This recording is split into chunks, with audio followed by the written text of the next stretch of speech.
আছে যে মেয়েরা ভোট দিতে পারবে না, এবং আমরা এখানে দেখি ইসলামের নামে দল দাবি করে একটা সংসদে একটা প্রার্থী একটা আসনেও মেয়েদেরকে বোনদেরকে দাঁড় করায় না। তো তার মানে ওরা মেয়েদের মা বোনদেরকে মানুষ স্বীকার করে না। মানে সমাজ রাষ্ট্রের কর্তৃত্বে, সমাজ রাষ্ট্রের পরিচালনায়, সমাজ রাষ্ট্রের ব্যবস্থাপনায় মা বোনদের অংশগ্রহণ ওরা স্বীকার করে না। ওরা মা বোনদেরকে কেবল আইয়ামে জাহেলিয়াতের ওই দৃষ্টিতেই দেখে, কারণ ওরা আইয়ামে জাহেলিয়াতেরই লোক।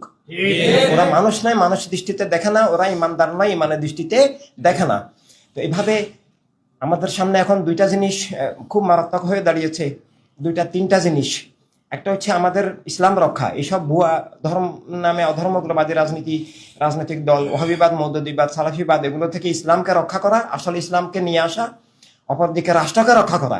রাষ্ট্র যদি এক গোষ্ঠীর হয়ে যায়, অন্যদের অধিকার, জীবন স্বাধীনতা, নাগরিকত্ব, ভোটাধিকার অস্বীকার করে, তাহলে সেটা আর রাষ্ট্র থাকে না। রাষ্ট্রকে তখন মিথ্যা জুলুমের একক গোষ্ঠীবাদী হাতিয়ার হিসাবে জীবনের বিরুদ্ধে, মানবতার বিরুদ্ধে, জনগণের বিরুদ্ধে, গণতন্ত্রের বিরুদ্ধে ব্যবহার করা হয়। তো এভাবে ধর্ম রক্ষা, রাষ্ট্র রক্ষা। অপরদিকে আমাদের জীবন রক্ষা, আমাদের জীবনও হুমকির সম্মুখীন। আমরা ক্ষমতাসীন দলের দালালি না করলে মেরে ফেলতেছে, জেলে নিয়ে যাচ্ছে, মিথ্যা মামলা দিচ্ছে, অত্যাচার জুলুম করতেছে, আমরা অনেকে পালিয়ে পালিয়ে চলতে হচ্ছে।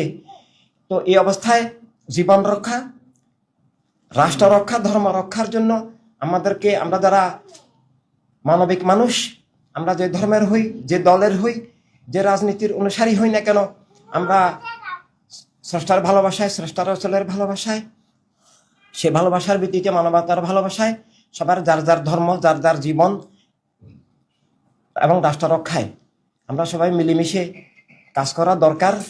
এবং সেই কাজ করার প্রক্রিয়ার নাম মানবতার রাজনীতি, মানবতা রাষ্ট্র। মানবতা রাষ্ট্র মানে রাষ্ট্র এক ধর্ম, এক জাতি, এক দলের নয়, সবার। মানুষ হিসাবে আমাদের সবার স্বাধীনতা, সবার অধিকার, সবার নিরাপত্তা, আতঙ্কমুক্ত জীবন থাকবে। এভাবে এটা সবার প্রয়োজন।